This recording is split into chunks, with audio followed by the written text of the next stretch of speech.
Ano ang verdict?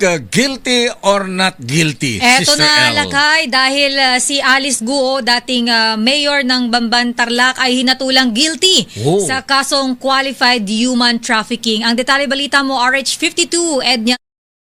Ang detalye. Kauulat lang mga kapatid na ngayong araw na ito, sa patong-patong na kaso ay hinatulang guilty beyond reasonable doubt sa Regional Trial Court si dating Bamban Mayor Alice Guo.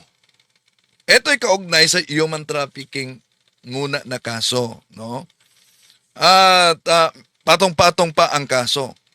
Pero, alam niyo ba na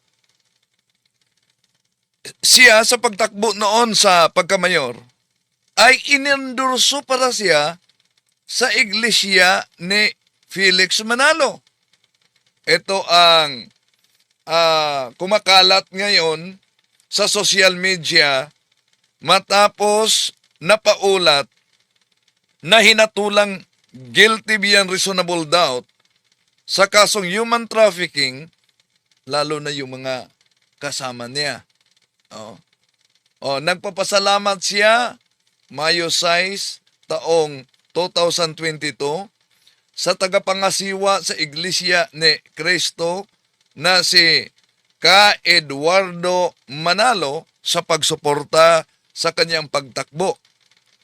Kung totoo itong sinusuportahan siya sa Iglesia ni Cristo, ang malaking tanong dito, ano ba ang batayan ng tagapangasiwa sa INC para ang isang kandidato sa politiko ay susuportahan? Bakit? Dahil sisilipin natin ang investigasyon sa Senado. Ginisa si Alice Guo noon. Ilan sa mga senador na nagisa sa kanya ay ang mga senadors din na suportado at inendorso sa Iglesia ni Kristong kay Felix Manalo. Na ngayon ay may mga kaso din kaugnay sa malawakang korupsyon sa ating bansa. Pagkatapos, itong mga minions niya na nagkomento sa ating Facebook page, sa ating YouTube channel, sabi, etong mga senadors na ito, mga katoliko ito, pero mga kurakot. Boy, nakalimutan nila. Nag-endorso sila. Ang tanong, anong oring espiritu ang bumubulong sa tagapangasiwa ninyo na nag-endorso sa ganitong ori ng mga kandidato? Talakayin natin ito.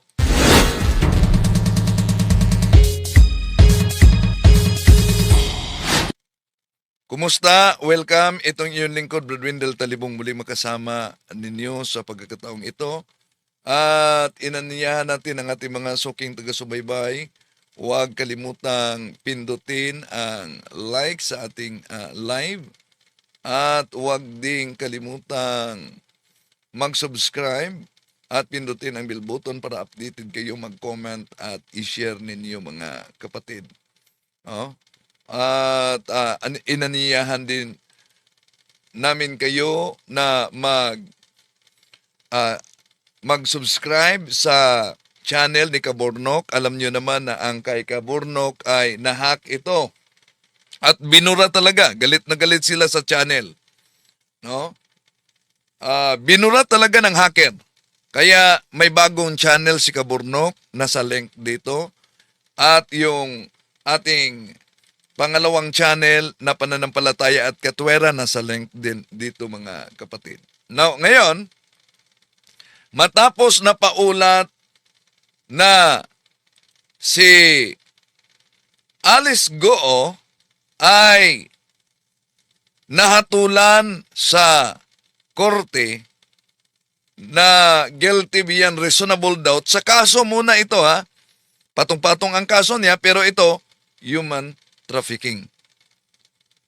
walang pagkakaiba kay Kibuloy, ano? May human trafficking. Pero kung mapansin nyo, parang madali ang hatol na ilabas sa korte kaugnay kay Alice Go. How about kaya ang kay Kibuloy?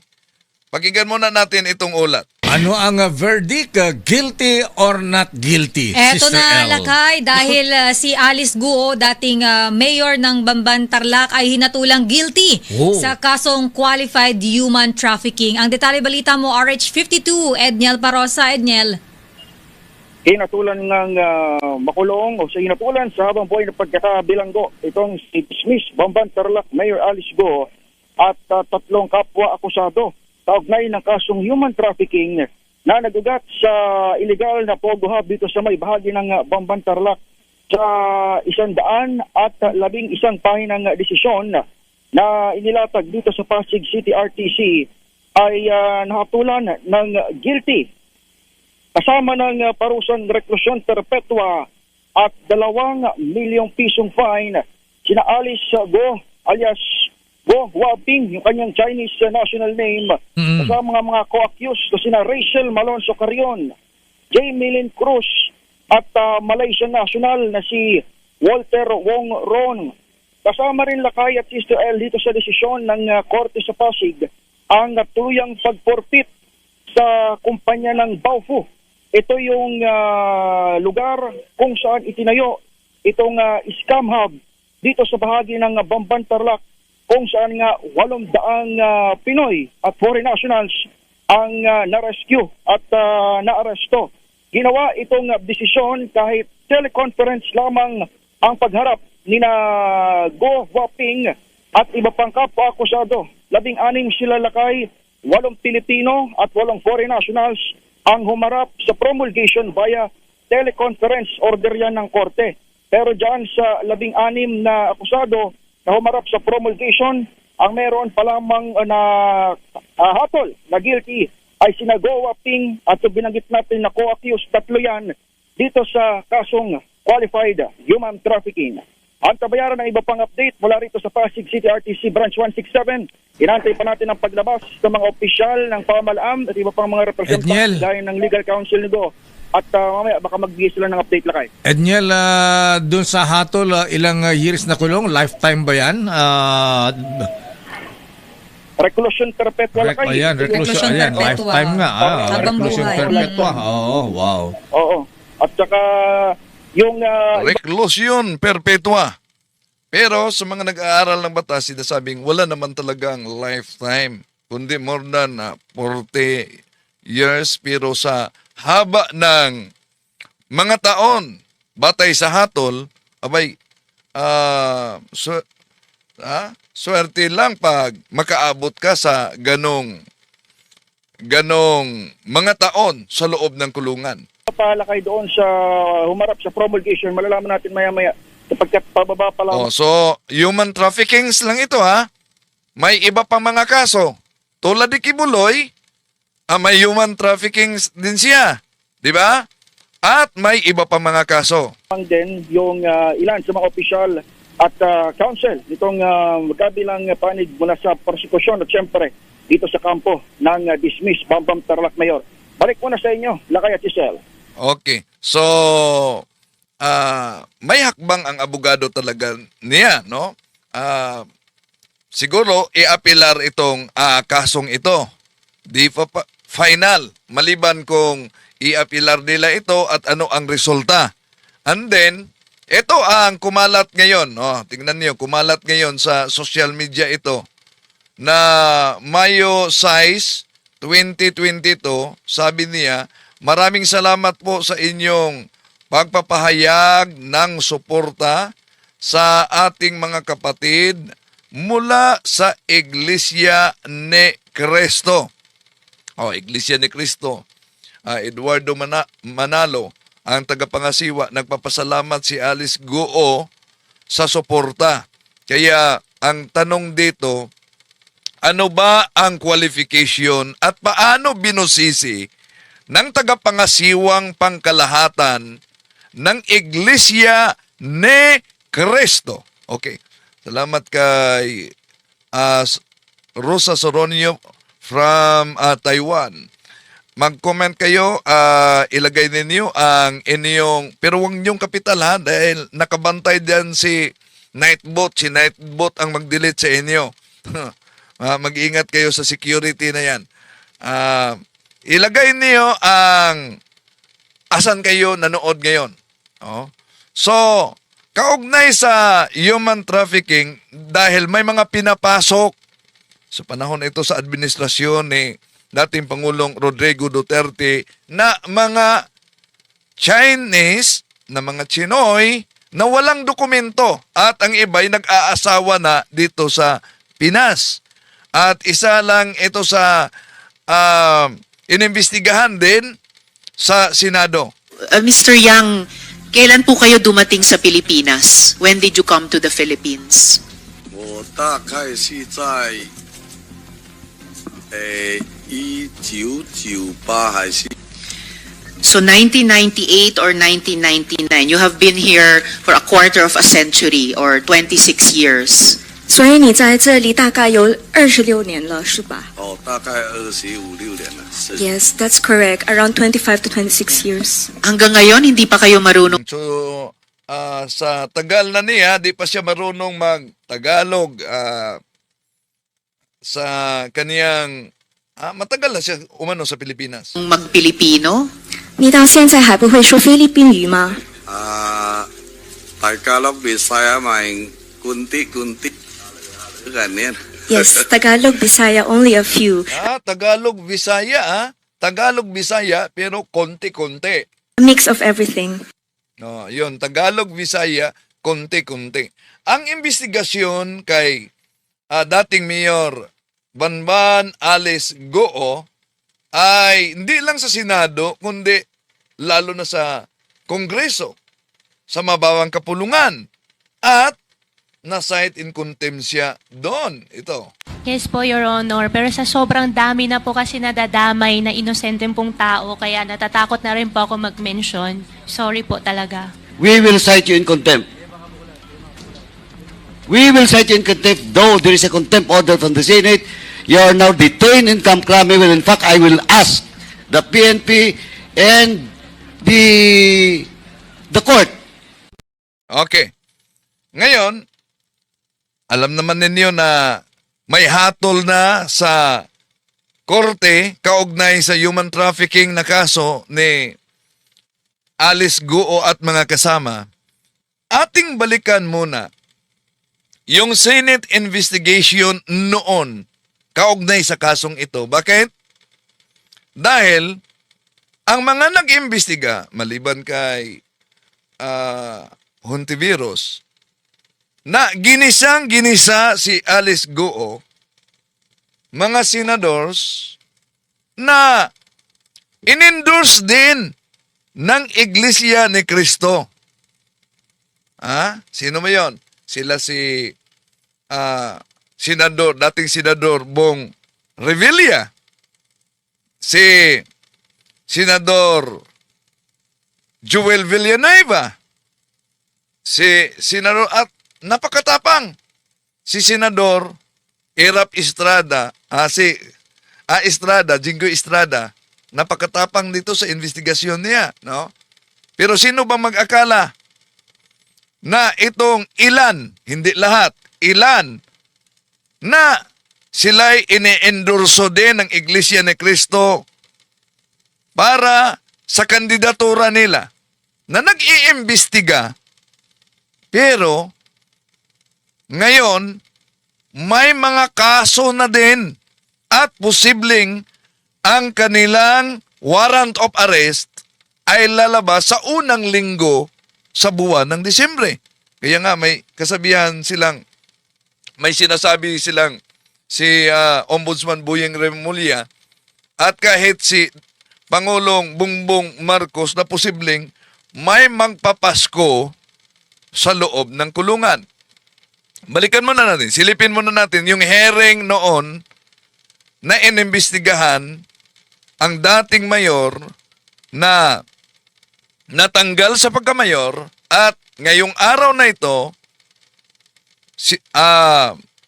may desisyon na ang korte beyond reasonable doubt sa kasong human trafficking na siya guilty, si Alice Guo. Isusulat ko po, okay lang po ba na hindi nyo po i-discuss po sa public? Miss Alice, please do not tell the senators what to do with the information na halos kailangang bunutin namin sa inyo na parang ngipin. Opo, pero Write it kasi on the natatakot paper. po kasi ako. Write it on the paper at i-appreciate namin pag nabasa na namin. Sen, pasensya na po talaga, pero natatakot po talaga ako. Miss Alice, nauubos Opo, na yung opo, pasensya namin dito. Sana po maintindihan nyo rin po Isulat. ako. Okay. Balikan natin ha, kung itong mga politikong ito na naendorso ng INC, ang ating tanong, ano ba ang inyong batayan? Ha? Para i-endorso ninyo ang isang politiko. Tulad nitong kumakalat ngayon sa social media, noong Mayo 6, 2022, nagpapasalamat si Mayor Alice Leal Guo sa INC kaugnay sa suporta na ibinigay sa nakalipas na eleksyon. Ang tanong, pag naghayag ba ang tagapangasiwang pangkalahatan ng INC ng suporta sa isang politiko, ano ang pinagbatayan niya? Ito po ba'y batay sa banal na espiritu o ano kaya ang espiritu ang nag-guide sa kanya? So si Banban, Mayor Alice Guo noon, nagpapasalamat. At dito, sa investigasyon na makita ninyo, ilang mga senadors dito na nag-iimbestiga kasama sa investigasyon ay in-endorse din. Kaya nga tuwang-tuwa si dating senador Bong Revilla dahil in-endorse siya sa INC. No? Kahit na nung nakalipas na eleksyon, hindi lang siya na nanalo. Dito makita natin ilang mga senadors na in-endorse din ng INC ang nag-isa sa mga katanungan kay Alice Guo. Pero ngayon, alam nyo naman siguro, may mga kaso din sila at naghihintay na lalabas ang warrant of arrest. Kaya, tanong, dahil sa pagputok nito mga kasong ito, lalo na sa malawakan na korupsyon, sa multong proyekto sa flood control.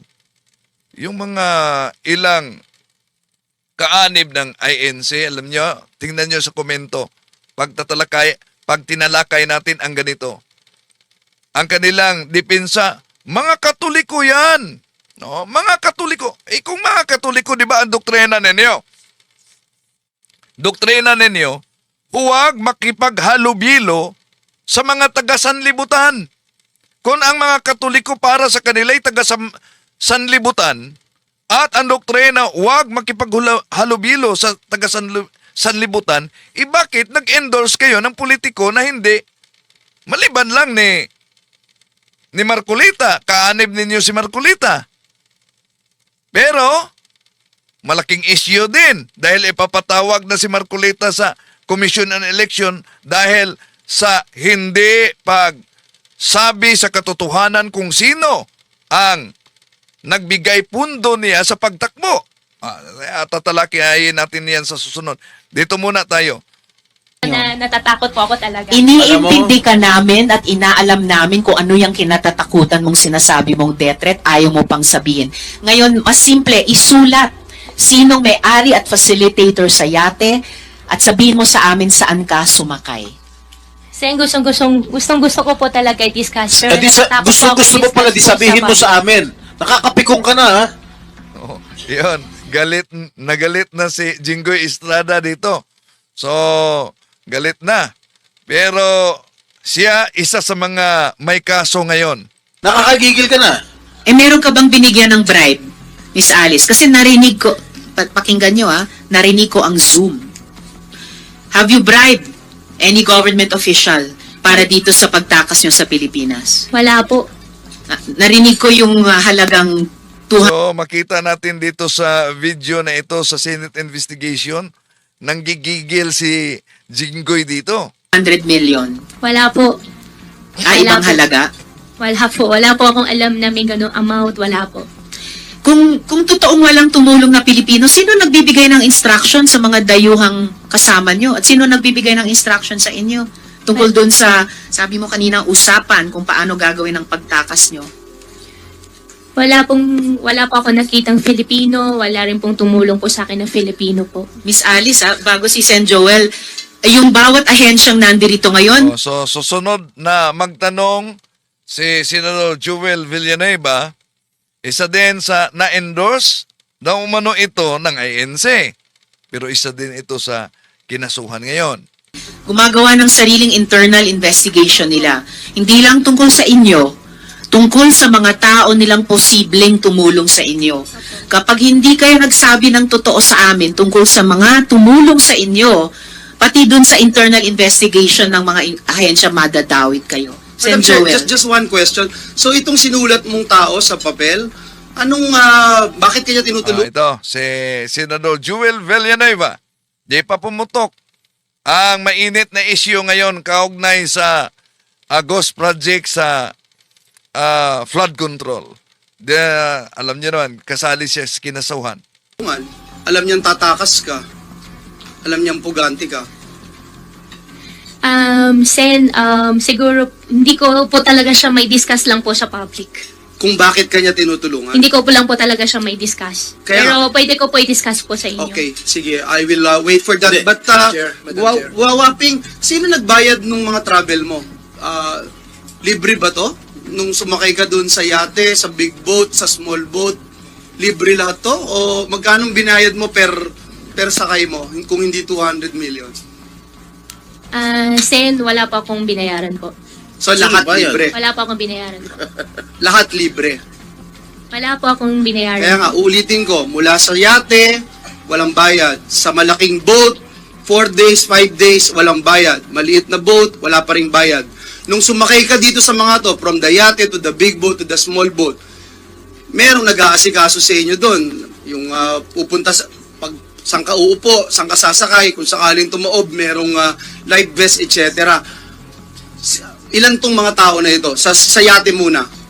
Yung babae po ang kasama namin all the way po. Yeah, hanggang makarating ka doon sa dulo. Hanggang makarating po sa dulo. So siya yung laging lahat na nagpapacilitate itong Asyano na babae na ito, no? Babae po na Asian. Oo. Doon, no, pagsakay nyo, sinasabi sa inyo, saan tayo unang pupunta? Itong yate na ito, pupunta tayo para doon sa malaking para sa malaking boat. Anong sabi sa iyo? Wala na pong mga ganun discussion po. Nung sumakay ka doon sa malaking boat at 4 na araw ka na doon sa maliit na kwarto, anong sabi sa iyo? Saan kayo pupunta? Bago po kami pinasok po doon sa maliit na room po, sinabi po sa amin, between 4 to 5 days po makakarating po. At saan kayo pupunta? Meron po siya na-mention po pero hindi ko po matandaan, pero not our country na po. Guwawaping, hindi naman po pwede na hindi mo alam kung saan kayo pupunta. Ikaw na nagsabi, gusto mo nang bumalik. Hindi po pwede yun na hindi mo alam saan kayo pupunta. Sen, pasensya na po talaga. Pinipilit ko na rin po yung sarili ko na ilabas po lahat, sabihin po sa inyo. Sana rin po na humihingi din po ako ng konting unawa din po sa inyo na paniwalaan nyo rin po. Wala po kang kaso na isinampa sa'yo dito sa pagtakas mo mula dito sa Pilipinas papuntang ibang bansa. Kaya siguro maintindihan mo rin kami. Pagkatapos mo kaming takasan, siguro maintindihan mo rin kami na mag-apila kami sa iyo, na hingi ng katotohanan. Alam mo kung saan kayo pupunta.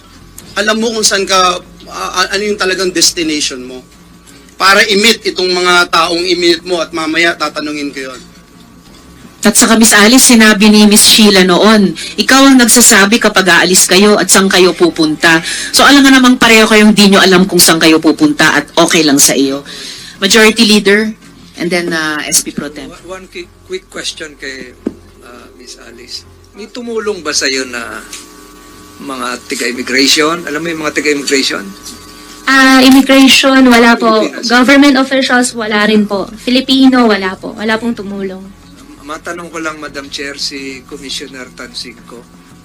Commissioner, kumakalat na po yung balita galing kay Secretary Remulla, your boss, na pinalitan na raw kayo. Is this correct? Good afternoon, Madam Chair. Good afternoon. Commissioner Tama Tansingco. ba yung Commissioner na Na-receive ko na. Bagong magtanong yung ilang mga senador na sinusuportahan ng ANC na may mga kaso din ngayon, no?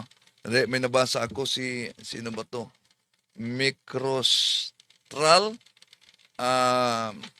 Sabi niya, maraming politikong Katoliko, mga politikong Katolikong mangnanakaw sa kaban ng bayan. Patawa-tawa pa siya.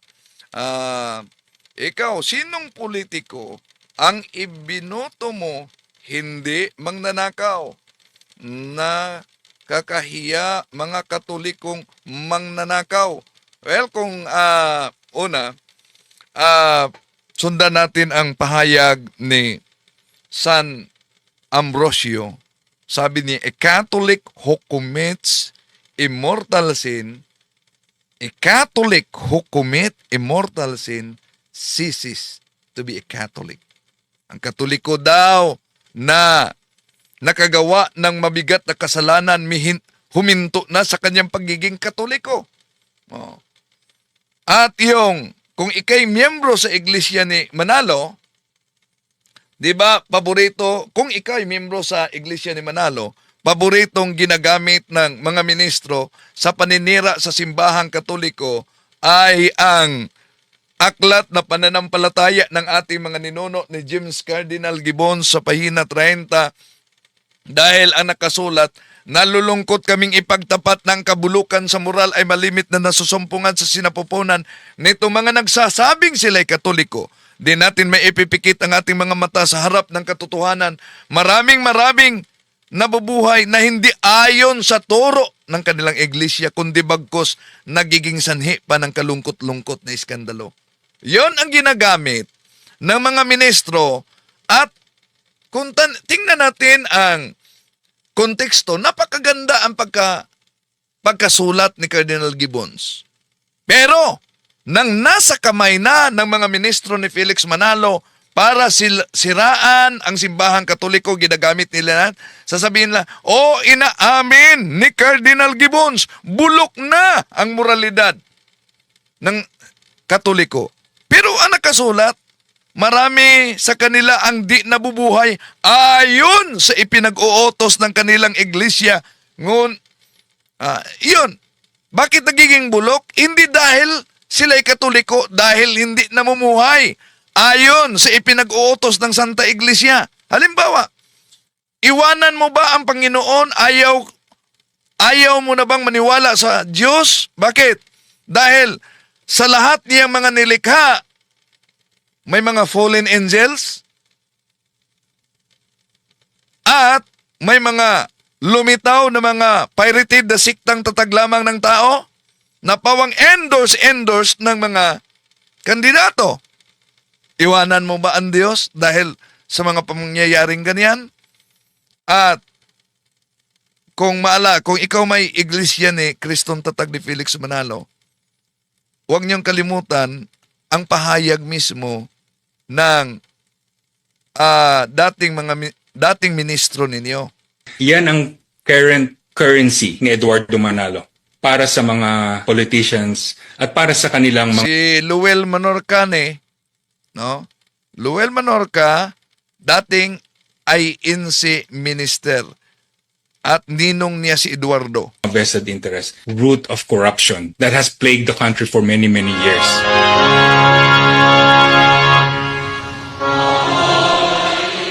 Because of the block voting of the church, it opened the door for unscrupulous people to exploit the unity of the unsuspecting church members.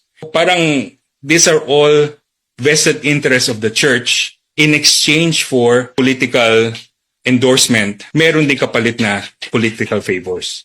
More and more members of the Church of Christ are now opening their eyes and actually realizing this is no longer the same church as it used to be. It is no longer about God. It is now about vested interest. Ministro yan, dati ng INC, si Menorca, at baka sabihin nila, umalis na yan sa pagkaministro.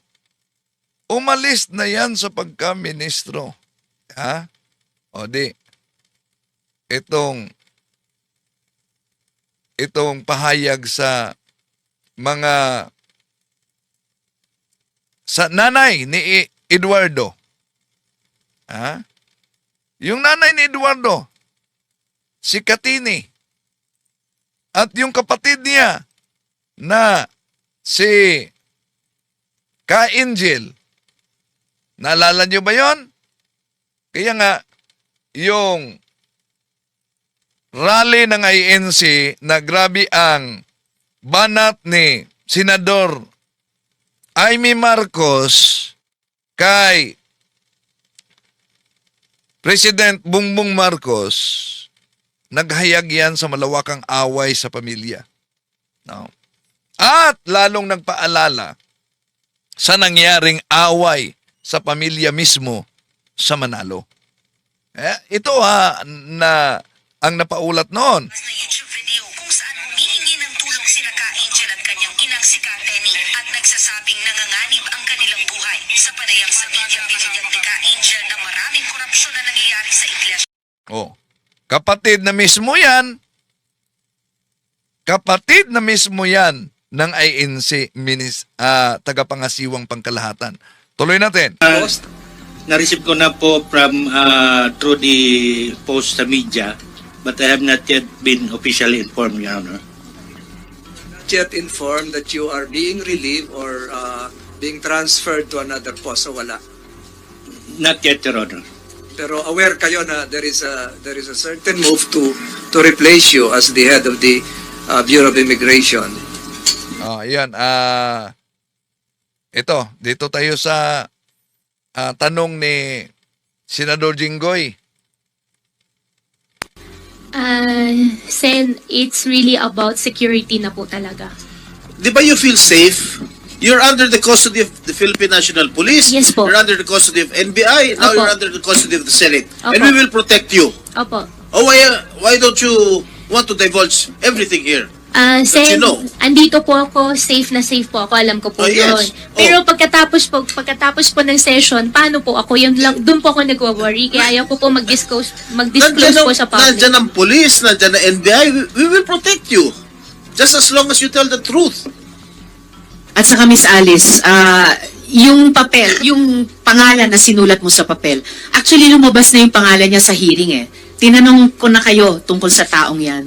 Nasaan ba siya ngayon? As of today, hindi ko po alam na saan po Nasa siya. Taiwan, Madam Chair. Okay, SP Pro Tem. Okay, isa lang. Itong taong binanggit mo. In line with Yes, oo. Itong taong sinulat mo, holder ng 5 passport to. Are you aware of it?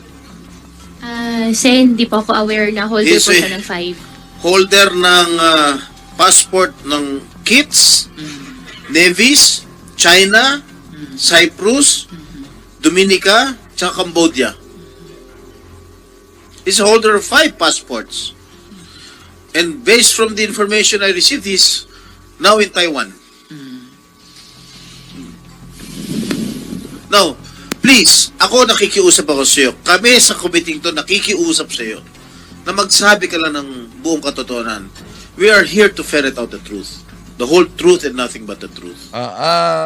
May bahagi din dito na nagtanong si dating senador pa siya, Bong Revilla, at kasali siya na kinasuhan ngayon. Isa lang. Tumakas ka ba o itinakas ka? Anong difference? Ikaw ba yung tumakas, Miss Ikaw Alice? ba O yung taong tumakas ito o sa papel, itinakas ka? tinakas ka niya?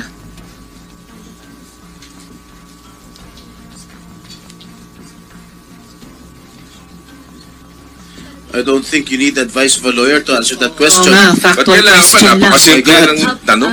Sen, siya po nag-initiate po, pero along So, the way po, itinakas ka niya. along the way po, hindi po kami magkasama.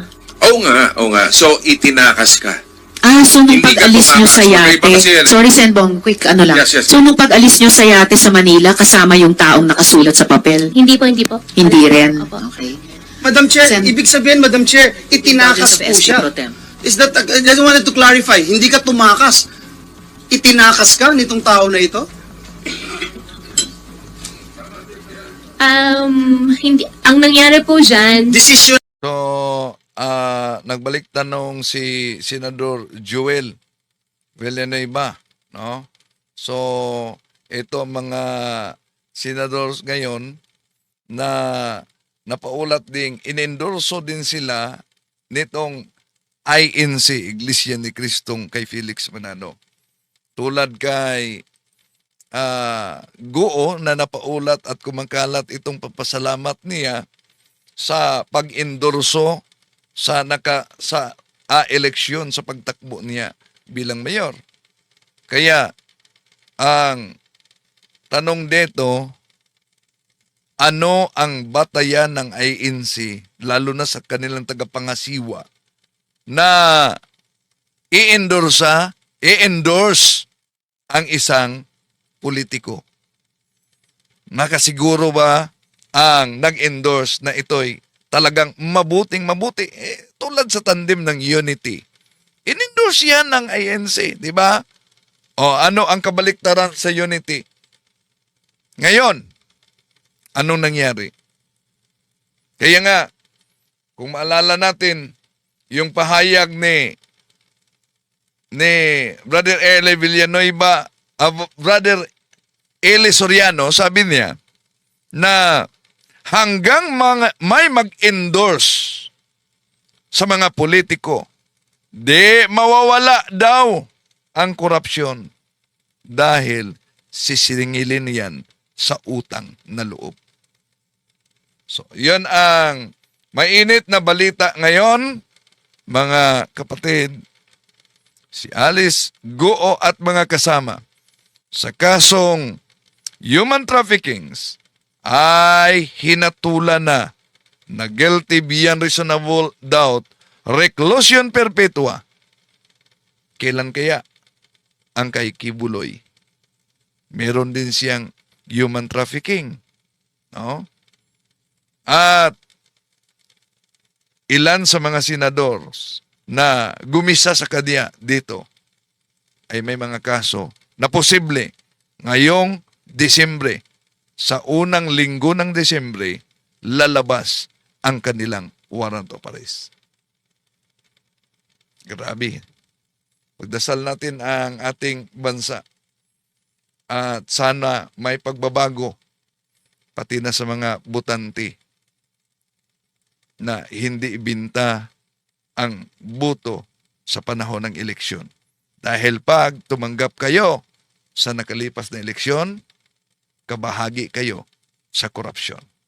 Maraming salamat. Hanggang sa muli. Ito yung lingkod.